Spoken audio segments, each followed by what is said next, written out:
আসসালামু আলাইকুম। ওয়ালাইকুম আসসালাম। তোমার নাম মারিয়াম, তাই না? জি, আমার নাম মারিয়াম। তোমার নাম যেমন সুন্দর, ঠিক তুমিও তেমনই সুন্দর। আপনিও যে অনেক ভালো। আমার আসলে বিশ্বাসই হচ্ছিল না যে কেউ আমাকে না দেখে বিয়ে করবে। এই যুগে যে এমন ছেলে আছে সেটা তো আমার জানা ছিল না। আমার ছোটবেলা থেকে একটা ইচ্ছা ছিল যে কেউ আমাকে না দেখে বিয়ে করবে। এই জন্যই আমার কোনো বিয়ের ঘর আসলে আমি কোনো ছেলের সামনে যেতে চাইনি। এর জন্য আমার অনেক বিয়ের ঘর ভেঙে গেছে। কিন্তু যখন শুনলাম এই বিয়েতে কোনো ছেলে আমাকে না দেখে বিয়ে করবে, আমি সঙ্গে সঙ্গে রাজি হয়ে গেছি। কারণ আমি বুঝতে পেরেছি যে আমাকে না দেখে বিয়ে করতে চায়, সে আর যাই হোক, সে কখনোই খারাপ কোনো মানুষ হতেই পারে না। আমার প্রতি তোমার এত বিশ্বাস? হ্যাঁ, ঠিক তাই। কিন্তু আপনি আমাকে একটা কথা বলুন তো, আপনি আমাকে না দেখে বিয়ে করলেন কেন? তুমি যেমনটা ভেবে রেখেছো, আমিও ঠিক তেমনটাই ভেবে রেখেছি। আমারও ছোটবেলা থেকেই ইচ্ছে আমিও কোনো মেয়েকে না দেখেই বিয়ে করব। আর যে মেয়ে আমাকে দেখতে চাইবে না, সে মেয়ে কখনো খারাপ হতে পারে না। এজন্যই আমি তোমার মতো একজন সৎ ধার্মিক বউ পেয়েছি। আলহামদুলিল্লাহ, সবই আল্লাহ তাআলার রহমত। তবে আপনাকে কিন্তু আমায় একটা জিনিস দিতে হবে। আজ আমাদের বাসর রাত, আর এই রাতে আমি আপনার কাছে একটা জিনিস চাইছি। আপনি কিন্তু ফিরিয়ে দিতে পারবেন না। কথা দিন, আপনি আমায় দেবেন। আচ্ছা ঠিক আছে, বলো কি জিনিসটা মরিয়ম? আমি আপনার কাছে এমন একটি জিনিস চাই, যে জিনিস পেলে আমি দুনিয়ার সব থেকে বেশি সুখী মানুষ হতে পারবো, এবং শুধু দুনিয়াতে না, আখিরাতেও সুখী হতে পারবো। কি বলছো মারিয়াম? এমন জিনিস আমি কোথায় পাবো? আছে, সে জিনিস অবশ্যই আছে। তবে আমি সেটা আপনাকে নিজের মুখে বলবো না। আপনাকে বুঝে নিতে হবে। আপনাকে আমি 2 দিন সময় দিলাম। সেই 2 দিনের ভিতরে আপনি আমায় সেই জিনিসটা এনে দেবেন। তুমি তো আমায় অনেক চিন্তায় ফেললে। তুমি যে কি জিনিসে সুখী হবে আমি তো সেটাই জানি না। কারণ এক একজন এক এক জিনিস পেয়ে সুখী হয়। আমি তোমাকে কি জিনিস দেব আর তুমি কি জিনিস চাইলে, তা নিয়ে তো আমি ভীষণ চিন্তায় পড়ে গেলাম। না না, আপনাকে চিন্তা করতে হবে না। আপনি শুধু ভাবুন, অবশ্যই পেয়ে যাবেন। আজ অনেক রাত হয়ে গেছে। তার ব্যবসা করছিল আর সারাদিন ধরে ভাবছিল যে কি এমন জিনিস, যে জিনিসে পৃথিবীর সবচেয়ে বেশি সুখ আছে, কিন্তু কিছুতেই সে কোনো কিছু বুঝে উঠতে পারছিল না।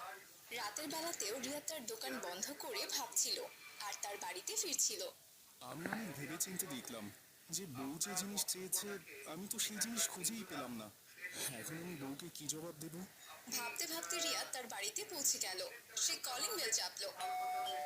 মারিয়াম এসে দরজা খুলে দিল। আসসালামু আলাইকুম। আপনি চলে এসেছেন? এ কি, আপনি খালি হাতে চলে এসেছেন দেখছি। আমার জন্য সেই জিনিসটি নিয়ে আসেননি? ওয়ালাইকুম আসসালাম মারিয়াম। তুমি যে জিনিস চেয়েছো আমি তো সেই জিনিস খুঁজেই পেলাম না। কোন জিনিস, যে জিনিসে পৃথিবীর সবচেয়ে বেশি সুখ পাওয়া যায়? আমি তো সেটা জানি, কিন্তু আমি আপনাকে বলবো না। এটাই তো আপনার পরীক্ষা। আসলে আমি দেখতে চাই আপনি কেমন দিনদার আর ধার্মিক। আপনি যদি সত্যিকারে আল্লাহর বান্দা হয়ে থাকেন, অবশ্যই আপনি সেই জিনিসের খোঁজ পাবেন। কাল যেহেতু শুক্রবার, সারাটা দিন আপনি ভাবার সময় পাবেন। আসুন, আপনি ভেতরে আসুন। আপনার জন্য আমি খাবার রেডি করেছি। খাওয়া দাওয়া শেষ করে ঘুমিয়ে পড়বেন। এরপর রিয়াদ ভেতরে চলে গেল আর খাবার দাবার শেষ করে ঘুমিয়ে পড়লো। পরদিন সকাল হতে রিয়াদ বেরিয়ে পড়লো হুজুরের কাছে। আসসালামু আলাইকুম হুজুর। কেমন আছেন হুজুর? ওয়ালাইকুম আসসালাম। আলহামদুলিল্লাহ, আমি ভালো আছি বাবা রিয়াদ। শুনলাম তুমি নাকি বিয়ে করেছো। হ্যাঁ হুজুর, আপনি তো হজে ছিলেন, তাই আপনাকে দাওয়াত দেওয়া হয়নি। সমস্যা নেই বাবা রিয়াদ, তুমি বিয়ে করেছো শুনে আমি খুব খুশি হয়েছি। তা বৌমা কেমন? মাশাল্লাহ হুজুর, আমার বউ খুবই ভালো, ধার্মিক, দিনদার, পর্দাশীল। তবে হুজুর, একটা বিপদে পড়ে আমি আপনার কাছে এসেছি। কি বলো বাবা রিয়াদ, তুমি কি সমস্যায় পড়েছো বলো দেখি। আমার জানা থাকলে অবশ্যই আমি তার সমাধান দেওয়ার চেষ্টা করব। হুজুর, আসলে হয়েছে কি, আমার বউ বাসর রাতে আমার কাছে একটা জিনিস চেয়েছে এবং বারবার করে বলেছে যে সেই জিনিসটা তাকে দিতেই হবে।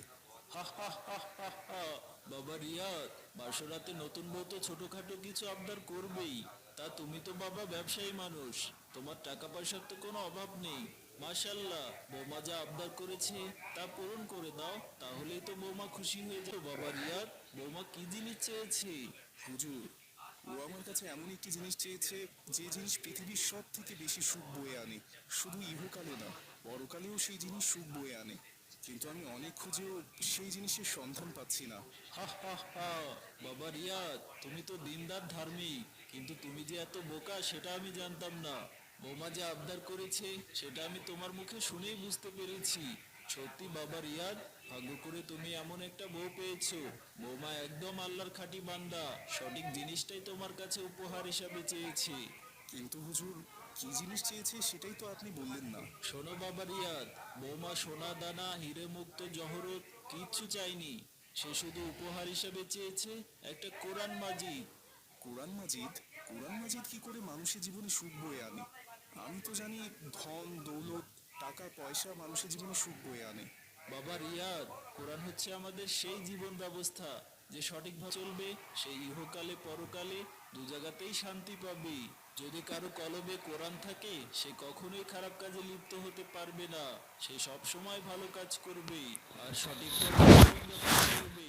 আজকালকার দিনে কোনো মেয়েই তো কোরআন মাজিদ উপহার হিসেবে চায় না, চাই শুধু সোনা দানা এগুলো। বৌমা যেহেতু তোমার কাছে একটা কোরআন মাজিদ চেয়েছে, তুমি আজই একটা কোরআন মাজিদ কিনে তার কাছে নিয়ে যাও। এবার আমি বুঝতে পেরেছি হুজুর, সত্যি ভাগ্য করে এমন একটা বউ পেয়েছি যার কাছে দুনিয়ার টাকা পয়সা ধন দৌলত কিছুই না। সে কোরআনকে সবচেয়ে তার জীবনের মহামূল্যবান সম্পদ মনে করেন। আমি তাহলে এখন যাচ্ছি হুজুর, আজই আমি আমার বউয়ের জন্য একটা কোরআন মাজিদ কিনে নিয়ে যাব। হ্যাঁ হ্যাঁ বাবা রিয়াদ, তাই করো। আসসালামু আলাইকুম হুজুর। ওয়ালাইকুম আসসালাম বাবা। এরপর রিয়াদ হুজুরের কাছ থেকে বিদায় নিয়ে বাজারে চলে গেল আর বাজার থেকে একটি কোরআন শরীফ কিনে নিয়ে বাসায় চলে এলো। আসসালামু আলাইকুম, আপনি এসেছেন? হ্যাঁ মারিয়াম, আচ্ছা, সকালে আপনি না বলে কোথায় গিয়েছিলেন? তোমার সেই মহামূল্যবান জিনিস আনতে মারিয়াম। তাই নাকি, এনেছেন? হ্যাঁ হ্যাঁ, এই দেখো তোমার সেই মহামূল্যবান জিনিস। স্বামীর হাতে কোরআন শরীফ দেখে তো মারিয়াম ভীষণ খুশি হয়ে গেল। আলহামদুলিল্লাহ, আপনি সঠিক জিনিসটি আমার জন্য নিয়ে এসেছেন। আমি আপনার কাছে এই সুখটাই চেয়েছিলাম। পৃথিবীর সমস্ত সুখ এই কোরআন মাজিদে আছে, যার অন্য কোনো জিনিসই নেই। আপনাকে স্বামী হিসেবে পেয়ে আমি সত্যি অনেক খুশি। আপনি যে আপনার স্ত্রীর সুখটা বুঝতে পেরেছেন। আমিও তোমাকে বউ হিসেবে পেয়ে অনেক খুশি হয়েছে মারিয়াম। এই নাও মারিয়াম, তোমার কোরআন। এরপর রিয়াদ কোরআন শরীফটি মারিয়ামের হাতে তুলে দিল। এরপর থেকে প্রতিদিন ভোরবেলা মরিয়ম মধুর সুরে কোরআন তিলাওয়াত করত আর রিয়াদ কোরআন তিলাওয়াত মন দিয়ে শুনতো। এভাবে তারা স্বামী স্ত্রী সুখী শান্তিতে দিন কাটাতে লাগলো।